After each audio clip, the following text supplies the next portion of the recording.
आज हम आपके साथ मॉडर्न हिस्ट्री के एक महत्वपूर्ण टॉपिक पर चर्चा करने वाले हैं। ये मॉडर्न हिस्ट्री का टॉपिक यूरोपीय कंपनियों से संबंधित है। ठीक है, तो आइए हम देखते हैं क्या टॉपिक है। ये जो आप देख रहे हैं ये टॉपिक है भारत में यूरोपीय कंपनियों का आगमन, arrival of the European companies in India. तो हम यहाँ पर ये समझने का प्रयास करेंगे कि भारत में यूरोपीय कंपनियों का आगमन का क्या मतलब है। जैसा कि आपको पता होगा कि 16 और 17 सेंचुरी में क्या होता है, 16 और 17 सेंचुरी में इंडिया में बहुत सारे यूरोपीय कंपनियों का आगमन हो रहा है।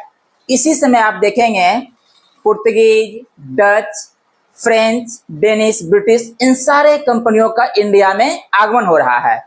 तो हम इस महत्वपूर्ण बिंदु को समझने का प्रयास करेंगे कि आखिर 16-17 सेंचुरी में इतने सारे यूरोपीय कंपनियों का भारत आगमन क्यों हुआ है। दूसरा महत्वपूर्ण बिंदु ये भी हमारे लिए है कि आखिर क्या 16 और 17 सेंचुरी से पहले भारत और यूरोप के बीच कोई ट्रेड रिलेशन था या नहीं था। तीसरा महत्वपूर्ण बिंदु यह भी है कि यदि 16 और 17 सेंचुरी से पहले इंडिया और यूरोप के बीच कोई व्यापारिक संबंध था, तो आखिर ऐसी कौन सी परिस्थितियां उत्पन्न हुई कि 16 और 17 सेंचुरी में जो यूरोपीय कंपनियां भारत आई है उसे भारत आने के लिए एक न्यू रूट की खोज करनी पड़ी। ठीक है, इन सारे मुद्दों पर हम विस्तार से समझने का प्रयास करते हैं। तो आइए हम एक एक बिंदु पर विस्तार से समझते हैं। जैसा कि हमारा पहला इशू है कि आखिर 16 और 17 सेंचुरी से पहले क्या 16वें और 17वें सदी से पहले क्या भारत और यूरोप के बीच, क्या इंडिया एंड यूरोप के बीच कोई व्यापारिक संबंध था या नहीं था। तो सवाल है कि 16वीं और 17वीं सदी के पहले भारत और यूरोप के बीच व्यापारिक संबंध है या नहीं है। तो इसका जवाब है कि बिल्कुल ही 16वीं और 17वीं सदी से पहले भारत और यूरोप के बीच व्यापारिक संबंध था। जैसा कि आपको पता होगा कि सिकंदर के आक्रमण के समय से ही भारत और यूरोप के बीच संबंध रहा है। तो प्राचीन समय से ही इंडिया और यूरोप के बीच एक ट्रेड रिलेशन रहा है। भारत की जो आर्थिक समृद्धि है, भारत की जो सांस्कृतिक समृद्धि है, भारत का जो इकोनॉमिक एंड कल्चरल प्रॉस्पेरिटी है, ये दुनिया के देशों को हमेशा से आकर्षित करता रहा है। और यही कारण है कि दुनिया के देश हमेशा से भारत की तरफ देखते रहे हैं। तो प्राचीन समय से ही इंडिया और यूरोप के बीच क्या है, व्यापारिक संबंध है। इतना ही नहीं, आप देखेंगे कि प्राचीन काल के साथ साथ मध्यकाल में भी, मिडाइवल टाइम्स में भी भारत का संबंध यूरोप के साथ साथ दक्षिण पूर्व एशिया के साथ भी रहा है। यूरोप के साथ साथ दक्षिण पूर्व एशिया के साथ भी व्यापार हुआ करता था, सांस्कृतिक संबंध था। ठीक है, तो अब सवाल ये आ रहा है कि जब 16वीं 17वीं सदी से पहले, अर्थात प्राचीन समय से ही भारत और यूरोप के बीच व्यापारिक संबंध रहा है, भारत और यूरोप के बीच व्यापारिक संबंध रहा है, तो आखिर फिर न्यू रूट की खोज करने की क्या जरूरत पड़ी, फिर नया रास्ता खोजने की क्या जरूरत पड़ा। जैसा कि आपको यहाँ हेडिंग आपको दिख रहा होगा कि पुनः नए मार्गों की खोज की आवश्यकता क्यों, Why was there a need to discover new routes again? आखिर हमें पुनः न्यू रूट्स खोजने की क्या जरूरत पड़ी। तो सवाल यहाँ पर ये आ रहा है कि न्यू रूट से पहले आप मुझे ये बता दीजिए सर कि ओल्ड रूट कौन सा है। तो आइए आपको हम दिखाते हैं यहाँ पर कि इंडिया और यूरोप के बीच जो व्यापार हो रहा था उसका ओल्ड रूट कौन सा है। जो पुराना रूट है, जो पुराना मार्ग है भारत और यूरोप के बीच व्यापार होने वाला, वह मार्ग देखिए आपकी स्क्रीन पर यहाँ पर फ्लैश कर रहा होगा, ये वही मार्ग है। आप यहाँ पर देख रहे हैं जो रेड डॉट से शो कर रहा है, ये हमारा लैंड रूट है। ये क्या है? हमारा लैंड रूट है, स्थल मार्ग है। और जो यहाँ पर आपको ब्लू डॉट से शो कर रहा होगा, ये हमारा क्या है? ये हमारा सी रूट है। ये क्या है? समुद्री मार्ग है। तो इसी मार्ग से प्राचीन समय में क्या हुआ करता था? इंडिया और यूरोप के बीच व्यापार हो रहा है। देखिए यूरोप से लैंड रूट से कैसे व्यापार हो रहा है, मध्य एशिया, पश्चिम एशिया के रास्ते। और एक समुद्री मार्ग से आप देख सकते हैं जो पर्शियन गल्फ है, जो रेड सी है, फारस की खाड़ी और लाल सागर के माध्यम से भारत क्या है? भारत के साथ व्यापार हो रहा है।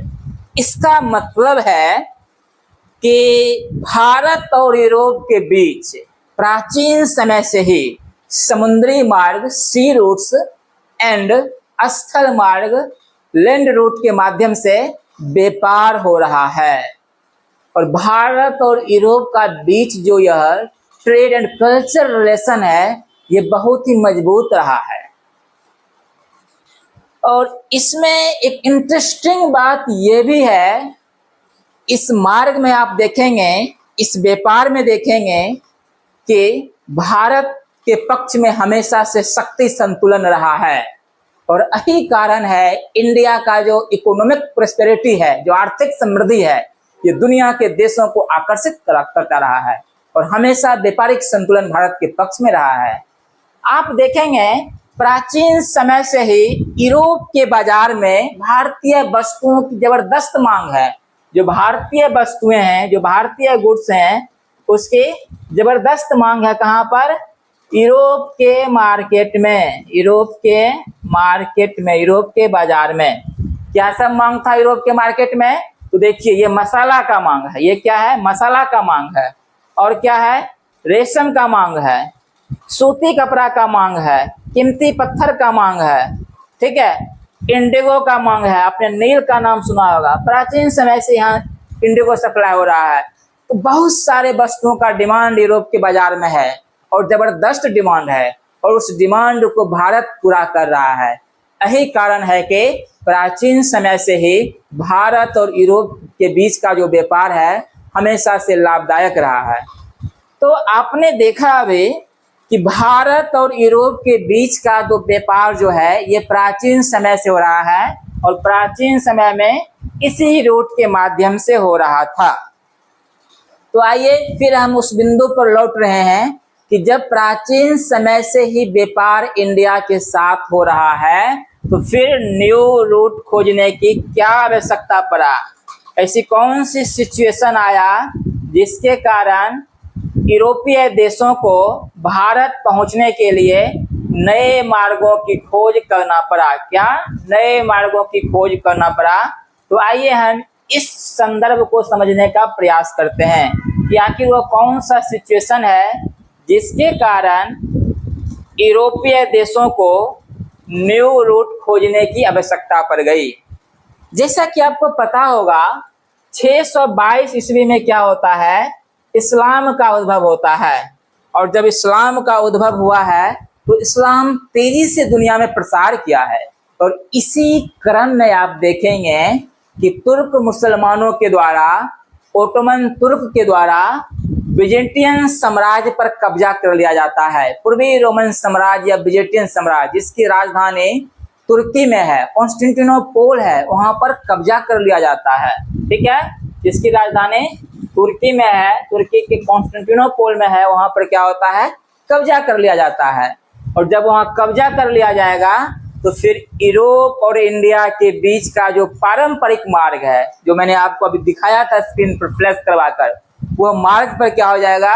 जब कब्जा हो जाएगा तो रूट डिस्टर्ब हो जाएगा, यूरोप और इंडिया के बीच का रूट। ठीक है, और इस तरह से देखेंगे जो भूमध्य सागरीय क्षेत्र है वह अरब व्यापारियों के नियंत्रण में चला जाएगा। और इस तरह से आप देखेंगे कि जो पूर्वी दुनिया के साथ, पूर्वी विश्व के साथ यूरोपीय व्यापारियों का जो डायरेक्ट संबंध हुआ करता था वह प्रत्यक्ष संबंध अब नहीं रहेगा, क्योंकि अब क्या हो गया है? लैंड डिस्टर्ब कर गया है, रूट डिस्टर्ब कर गया है। और इस तरह से आप देखेंगे कि कि जो एशिया का जो व्यापार है उस पर अरब ट्रेडर्स, अरब व्यापारियों का, और जो यूरोपीय क्षेत्र के व्यापार है उस पर इटली के व्यापारियों का कब्जा हो जाता है।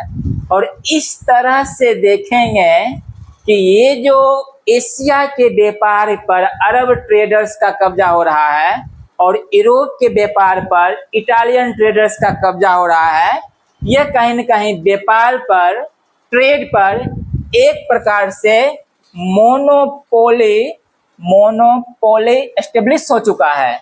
अब क्या होगा, इस मोनोपोली के खिलाफ एक प्रतिक्रिया होने वाला है। अब क्या होगा, इस मोनोपोली के खिलाफ एक प्रतिक्रिया होगा। ठीक है, हम उस प्रतिक्रिया को समझेंगे अभी, लेकिन उससे पहले एक बार हम फिर आपको उस मैप पर लेकर चलते हैं ताकि आप उस बिंदु को और बेहतर तरीके से समझेंगे। जैसा कि मैंने अभी आपको बताया था कि 622 ईस्वी में क्या हुआ, इस्लाम का उद्भव हुआ। क्या हुआ था, इस्लाम का उद्भव हुआ था 622 ईस्वी में। ठीक है, 622 ईस्वी में। और जब इस्लाम पूरी दुनिया में फैलना शुरू किया तो 1453 का समय है। कितना है, 1453 का समय है जब इसी कॉन्स्टेंटिनोपल पर कब्जा कर लिया गया। ये बिजेटियन साम्राज्य की राजधानी है, पूर्वी रोमन साम्राज्य की राजधानी है, और ये तुर्की रीजन में पड़ रहा है। यहाँ पर कब्जा कर लिया गया है तुर्क मुसलमानों के द्वारा। और जब देखिए, जब यहाँ कब्जा हो जाएगा तो आप देख सकते हैं यूरोप और इंडिया के बीच जो ट्रेड हो रहा है, जो रूट है, वो डिस्टर्ब हो जाएगा। अब इन तुर्क मुसलमानों के द्वारा व्यापार को डिस्टर्ब किया जाएगा, व्यापार में लूटपाट किया जाएगा, अलग अलग प्रकार के टैक्सेस लगाए जाएंगे। और जब यह रूट डिस्टर्ब हो गया तो यहाँ पर फिर क्या हो जाएगा, जो यूरोप के व्यापार पर क्या हो जाएगा, इस इटली के व्यापारियों का कब्जा हो जाएगा, मोनोपोली आ जाएगा, जैसा कि अभी मैंने आपको समझाया। और इस एशिया के व्यापार पर क्या हो जाएगा, अरब ट्रेडर्स का कब्जा हो जाएगा। किसका हो जाएगा, अरब ट्रेडर्स का कब्जा हो जाएगा। और इस तरह से इस दोनों के द्वारा, ये अरब ट्रेडर्स और इटली के ट्रेडर्स के द्वारा क्या हो जाएगा, एक मोनोपोली एस्टेब्लिश कर लिया जाएगा, एक मोनोपोली एस्टेब्लिश कर दिया जाएगा। और फिर क्या होने वाला है, इसी मोनोपोली के खिलाफ एक प्रतिक्रिया होगा, एक रिएक्शन होगा, जो क्या करेगा, नई दुनिया की खोज को प्रोत्साहित करेगा। तो आइए अब हम उस बिंदु पर फिर चर्चा करते हैं कि जब ओटोमन तुर्कों के द्वारा, ओटोमन मुसलमानों के द्वारा जब कॉन्स्टेंटिनोपल पर कब्जा कर लिया गया और इंडिया और यूरोप के बीच का जो ट्रेड रूट है डिस्टर्ब हो गया, और इसके कारण जब यूरोप के व्यापारों पर इटालियन ट्रेडर्स का कब्जा हो गया, इटालियन ट्रेडर्स का मोनोपोली एस्टेब्लिश हो गया, और एशिया के व्यापार पर अरब ट्रेडर्स का मोनोपोली एस्टेब्लिश हो गया, तो फिर इस मोनोपोली के खिलाफ जो प्रतिक्रिया हुआ, वह कैसी प्रतिक्रिया था, वह कैसा रिएक्शन था। तो आइए हम इस बिंदु को हम समझने का प्रयास करते हैं। तो अब क्या होता है कि इस मोनोपोली के खिलाफ क्या होने वाला है, प्रतिक्रिया होने वाला है। अब देखिए क्या प्रतिक्रिया हो रहा है, वह प्रतिक्रिया यह होगा कि जब यूरोप के व्यापारों पर इटालियन ट्रेडर्स का कब्जा हो रहा है और एशिया के व्यापारों पर अरब ट्रेडर्स का कब्जा होगा, तो जाहिर सी बात है इसका एक तो प्रभाव पड़ेगा कि इटालियन व्यापारियों के द्वारा अब अत्यधिक मूल्यों पर भारत की वस्तुओं को यूरोप में सप्लाई किया जाएगा। एक तो प्राइस हाई हो जाएगी, प्राइस क्या हो जाएगा, हाई हो जाएगा। इसके बाद आप देखेंगे यह जो मोनोपोली एस्टेब्लिश कर लिया गया है दोनों ट्रेडर्स के द्वारा, इटालियन और अरब ट्रेडर्स के द्वारा, इसके खिलाफ में प्रतिक्रिया आरंभ हो गया यूरोपीय देशों के द्वारा। और यही प्रतिक्रिया है जो ज्योग्राफिकल एक्सप्लोरेशन, भौगोलिक अन्वेषण और नई दुनिया की खोज, न्यू वर्ल्ड की खोज को प्रोत्साहित कर रहा है, discovery of the new world. इसको अब क्या करेगा, इसको अब प्रोत्साहित किया जाएगा कि नई दुनिया की खोज करो, भौगोलिक अन्वेषण करो। और इस तरह से देखेंगे इस प्रयास में या इस प्रतिक्रिया में जो पहला जो प्रयास किया जा रहा है वह किया जाएगा पुर्तगाल और स्पेन के राजतंत्रों के द्वारा। ठीक है, पुर्तगाल और स्पेन के राजाओं के द्वारा। तो अब क्या हो रहा है उस बिंदु को हम समझते हैं। हमने अभी क्या समझा कि जब प्राचीन समय से जिस रूट के माध्यम से भारत और यूरोप के बीच व्यापार हो रहा था, जब वह रूट डिस्टर्ब हो गया ओटोमन तुर्क के कारण, उसके कब्जा के कारण, तो उसके खिलाफ प्रतिक्रिया हुआ और वही प्रतिक्रिया के कारण न्यू रूट का खोज किया गया इंडिया तक पहुंचने के लिए, जिसमें पहला प्रयास पुर्तगाल और स्पेन के राजाओं के द्वारा किया गया है। तो आप देखेंगे इसका जो परिणाम है सबसे पहले वह अमेरिका का खोज होता है। अमेरिका का खोज कैसे होता है? आपने नाम सुना होगा क्रिस्टोफर कोलंबस का। क्रिस्टोफर कोलंबस जो है एक इटालियन नेविगेटर है, एक इटालियन नाविक है और इसे स्पेन की रानी इसाबेला का इसको समर्थन मिला हुआ है। और फिर यह कोलंबस क्या करता है, ये भारत का पता लगाने के लिए स्पेन से आ रहा है, स्पेन से चला है कि हम भारत का पता लगाएंगे, भारत तक पहुंचने के लिए एक नया रूट खोजेंगे। इस दिशा में आप ऐसे भी समझ सकते हैं, भारत तक पहुंचने के लिए जो पहला प्रयास किया जा रहा है वह नेविगेटर कोलंबस के द्वारा किया जा रहा है। तो देखिए होता क्या है, 1492 का समय है। हम इसको आपको मैप के माध्यम से समझाने का प्रयास करेंगे तो आप बेहतर समझेंगे। अब हो क्या रहा है 1492 में, आप यहाँ पर अगर मैप में देखने का प्रयास करेंगे तो इस मैप को आप देखिए, जैसा कि आप देखते हैं पृथ्वी हमारा क्या है, गोल है। और कोलंबस को मालूम था यदि हम पूर्वी दुनिया तक पहुंचना है तो पश्चिम के रास्ते भी अगर हम आगे बढ़ते हैं तो ये घूमते घूमते कहाँ पहुंच जाएंगे, ऐसे अगर आप घूमिएगा फिर इधर आ जाइएगा और इस तरह से इंडिया तक पहुंच जाएंगे। ऐसा इसको पता था कोलंबस को, यदि हम पश्चिम के रास्ते जाएंगे तो घूमते घूमते क्या हो जाएगा, क्योंकि पूरा दुनिया गोल है तो घूमते घूमते हम इंडिया तक पहुंच जाएंगे और इंडिया तक पहुंचने का नया रास्ता खोज लेंगे। लेकिन जैसे ही कोलंबस यहाँ से चलना शुरू किया 1492 में, वह चलते चलते कहाँ पहुंच गया, अमेरिका पहुंचा। कहाँ पहुंचा, अमेरिका पहुंच गया। और कोलंबस को लगा कि हमने इंडिया को खोज लिया। कोलंबस तो यही सोचकर इतना खुश हुआ कि खुशी के मारे वह मर गया। उसको लगा हमने इंडिया को खोज लिया, लेकिन क्या था, यह इंडिया नहीं था, यह क्या था, यह था अमेरिका था। तो इस प्रकार कोलंबस के द्वारा जो भारत तक पहुंचने का प्रयास किया गया, कोलंबस उसमें सफल नहीं हो पाया। लेकिन अमेरिका का खोज का भी अपना एक इम्पोर्टेंस है। आइए हम उस बिंदु पर भी चर्चा करते हैं। तो आपने अभी मैप में देखा कि किस तरह से 1492 में 1492 में जो इटालियन नेविगेटर है क्रिस्टोफर कोलंबस यूरोप से इंडिया तक पहुंचने का प्रयास करता है, लेकिन अपने प्रयास में सफल नहीं होता है और 1492 में वह अमेरिका तक पहुंचता है। और इस तरह से क्या होता है, 1492 में अमेरिका का खोज होता है। और इस तरह से आप देखेंगे कि वह अपने प्रयास में सफल तो नहीं हो पाया, लेकिन आप देखेंगे कि कोलंबस के द्वारा जो अमेरिका का खोज किया गया है, कोलंबस के द्वारा जो अमेरिका का खोज किया गया है, ये भी इतिहास का एक महत्वपूर्ण घटना है। क्यों महत्वपूर्ण घटना है? क्योंकि उसी अमेरिका से प्रीशियस मेटल, कीमती धातु, सोना और चांदी मिला है। और उस सोना और चांदी के बिना पूर्वी दुनिया के साथ यूरोप का व्यापार संभव नहीं था। अब ऐसा हम क्यों कह रहे हैं? क्योंकि यूरोप के बाजारों में भारतीय वस्तुओं की अत्यधिक मांग थी।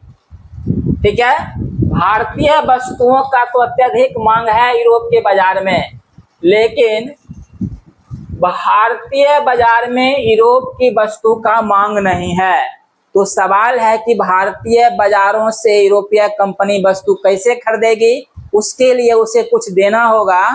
वह भारतीय बाजारों से जो वस्तु खरीदती थी, नील, कॉटन, सिल्क, रेशम, इन सारे या मसाला, तो इन सारे वस्तुओं को खरीदने के लिए यूरोपीय कंपनियां सोना और चांदी हमें देती थी लेकर, तब हम जाकर उसे वस्तु देते थे लेकर। लेकिन यूरोपीय वस्तुओं का मांग हमारे बाजार में नहीं था, तो वो हमें क्या देगी? सोना और चांदी ही देगी। तो अमेरिका की खोज के कारण जो अमेरिका से सोना चांदी मिला, यही सोना चांदी, यही प्रीशियस मेटल आप देखेंगे यूरोप और इंडिया के बीच जो व्यापार हो रहा है, इस व्यापार में महत्वपूर्ण भूमिका निभाया है। इसके साथ ही साथ क्या हो रहा है कि इससे पहले एक पुर्तगाली नाविक है, उसका नाम है बार्थोलोम्यू डियाज। उसका क्या नाम है? उसका नाम है बार्थोलोम्यू डियाज। ये बार्थोलोम्यू डियाज अफ्रीका के उत्माशा अंतरीप तक पहुंचा था। और आगे फिर क्या होता है, Portuguese navigator Vasco D gamma 1498 में उसी रास्ते भारत के पश्चिमी तट कालीकट पहुंचता है केरल। तो इस तरह से आप देखेंगे कि एक नया रूट का खोज हो रहा है, ठीक है। और जैसे ही वास्को डी गामा कालीकट आगमन होता है, भारत और यूरोप के बीच संबंधों का एक नया अध्याय शुरू होता है। तो आइए अब हम उस रूट को भी देखते हैं, जिस नए रूट के माध्यम से ये वास्को डी गामा इंडिया तक पहुंचने का प्रयास किया है। तो अब क्या हुआ, इस बात को समझते हैं। अब हुआ यह कि जब कोलंबस अपने प्रयास में असफल हो गया, कोलंबस क्या किया था? इधर सीधे चलना शुरू किया था और अपने प्रयास में असफल हो गया। जब इंडिया तक नहीं पहुंच पाया, तो फिर क्या हुआ? वास्को डी गामा क्या हुआ? अटलांटिक महासागर के रास्ते, केप ऑफ गुड के रास्ते, एक गुजराती व्यापारी है अब्दुल मजीद की सहायता से इंडिया तक पहुंचता है, कालीकट पहुंचता है। तो ये देखिए, सी रूट के माध्यम से इंडिया तक पहुंचने का एक नया रूट खोजा जा रहा है, एक नया रूट खोजा गया है। और जैसे ही वास्को डी गामा इंडिया आता है, तो भारत और यूरोप के बीच क्या होता है? एक नए अध्याय की शुरुआत होती है। तो इस तरह से आप देखेंगे कि वास्को डी गामा के द्वारा इंडिया तक पहुंचने का प्रयास किया गया और एक नया रूट खोज दिया गया इंडिया तक आने का।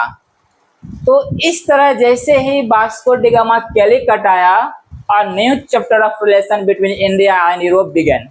तो इस तरह आप देखेंगे कि ये जो भौगोलिक खोज हुआ है, ये क्या हुआ है? ये जो भौगोलिक खोज है, ये भौगोलिक खोज के परिणाम स्वरूप एक ट्रेडिंग स्ट्रक्चर कायम हो रहा है। एक क्या हो रहा है? एक ट्रेडिंग स्ट्रक्चर कायम हो रहा है, एक व्यापारिक संरचना कायम हो रहा है, ट्रेड नेटवर्क एस्टेब्लिश हो रहा है। और ये जो ट्रेड नेटवर्क है, ये जो व्यापारिक संरचना है, ये आप देखेंगे पश्चिम में अमेरिका से लेकर पूरब में भारत, चीन, दक्षिण पूर्व एशिया तक फैला हुआ है। ये इस प्रकार से फैल जाता है, इसमें अमेरिका से प्राप्त जो कीमती धातु है महत्वपूर्ण भूमिका निभाता है। तो इस तरह से आप देखेंगे जो 16वीं सेंचुरी का समय है, इस 16वीं सेंचुरी में एक ट्रेड नेटवर्क एस्टेब्लिश हो रहा है, ठीक है। और ये जो ट्रेड नेटवर्क है, जैसा कि आपको हम मैप पर भी दिखाने का प्रयास करते हैं, ये ट्रेड नेटवर्क क्या हो रहा है, ये आप देखिए मैप पर, तो आप देखेंगे ये जो ट्रेड नेटवर्क है, ये आपको इस मैप में बेहतर दिखेगा कि जब भौगोलिक खोज के परिणाम स्वरूप जब एक ट्रेड नेटवर्क कायम हुआ है, जो आप देखेंगे पश्चिम में अमेरिका से लेकर पूरब में इंडिया और दक्षिण पूर्व एशिया तक एक ट्रेड नेटवर्क कायम हो चुका है इस तरह से। और इस ट्रेड के संचालन में इस अमेरिका से प्राप्त जो कीमती धातु है, जो गोल्ड है, जो सिल्वर है, जो गोल्ड है, जो सिल्वर है, ये गोल्ड और सिल्वर महत्वपूर्ण भूमिका निभाया है, क्योंकि पूर्वी दुनिया को पश्चिमी दुनिया के किसी वस्तु की जरूरत नहीं थी, जबकि पश्चिम दुनिया को पूर्वी दुनिया की बहुत सारे वस्तुओं का डिमांड था, जिसके बदले में पश्चिम दुनिया क्या करता था, यूरोपीय कंपनी क्या करता था, गोल्ड और सिल्वर हमें देता था।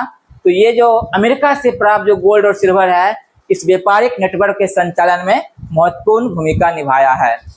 तो अभी तक आपने समझा कि 16 और 17 सेंचुरी से पहले भी भारत और यूरोप के बीच व्यापारिक संबंध हुआ करता था, लेकिन इसी बीच जब पुराने रूट डिस्टर्ब हो गया तो फिर क्या हुआ, यूरोपीय देशों ने एक नए रूट खोजने का प्रयास किया और फिर नए रूट के माध्यम तक से भारत तक पहुंचा और इस तरह से यूरोप और भारत के बीच फिर से एक नए संबंध की शुरुआत होता है। अब हमारा सवाल यह है कि जब 16-17 सेंचुरी में इतने सारे कंपनियां इंडिया आई, ठीक है, तो क्या इसका प्रभाव भारत के अर्थव्यवस्था पर कुछ पड़ा है? तो आप देखेंगे इसका एक इम्पैक्ट इंडियन इकोनॉमी पर दिखेगा, वह इम्पैक्ट आपको दिखेगा इन्फ्लेशन के रूप में। किसके रूप में? इन्फ्लेशन, महंगाई के रूप में। अब ये इम्पैक्ट क्या है? जैसा कि मैंने आपको बताया कि जो यूरोपीय कंपनी हमारे यहाँ आई थी और हमारे यहाँ से जो वस्तुएं लेती थी, चाहे वह इंडिगो हो, सिल्क हो, कॉटन हो, स्पाइस हो, इन सब के बदले सोना और चांदी देता था। क्या देता था? सोना और चांदी, सोना और चांदी रुपया के रूप में। आपको पता होगा इकोनॉमी का एक नियम होता है, यदि किसी मार्केट में अधिक रुपया आ जाएगा, रुपया का इंजेक्शन बढ़ जाएगा, तो फिर क्या हो जाएगा, वहां पर इन्फ्लेशनरी इम्पैक्ट दिखेगा। तो वो इम्पैक्ट हमारे इकोनॉमी में दिखा यूरोपीय कंपनियों के आगमन के कारण, ठीक है। एक तो इन्फ्लेशनरी इम्पैक्ट यहाँ पर दिख रहा है। अब सवाल यह है कि ये जो इन्फ्लेशनरी इम्पैक्ट है, ये जो क्या महंगाई के प्रभाव जो भारतीय अर्थव्यवस्था पर दिखा है, क्या यह भारत के राजनीति को भी प्रभावित किया? तो जाहिर सी बात है इन्फ्लेशन का प्रभाव राजनीति पर पड़ेगा ही पड़ेगा। आपने सुना भी होगा कि इन्फ्लेशन के कारण कई देशों का सरकार गिरा है, कई देशों में सरकार बदल गया है।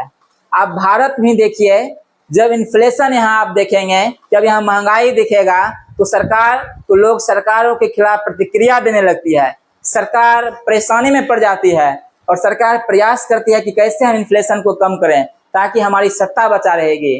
तो इसका प्रभाव उस समय के सरकार पर भी पड़ा, उस समय के भी मुगल साम्राज्य पर भी पड़ा इन्फ्लेशन का प्रभाव। आप देखेंगे ये इन्फ्लेशन जो है, ये मुगल साम्राज्य का जो इकोनॉमिक एंड एडमिनिस्ट्रेटिव बेस है, उसको कहीं न कहीं काफी कमजोर कर दिया था।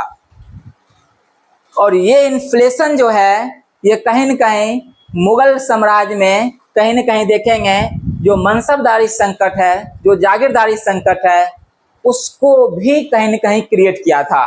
तो इस तरह से आप देख रहे हैं कि 16वीं 17वीं सदी में जो यूरोपीय कंपनियां हमारे यहाँ आई है, उस यूरोपीय कंपनियों के कारण जो यहाँ इन्फ्लेशन आया है, उस इन्फ्लेशन का प्रभाव इंडियन इकोनॉमी पर दिख रहा है, इंडियन पॉलिटिक्स पर दिख रहा है, इंडियन जो एडमिनिस्ट्रेटिव सिस्टम है, जो इकोनॉमिक सिस्टम है, इन सारे सिस्टम पर देख रहा है।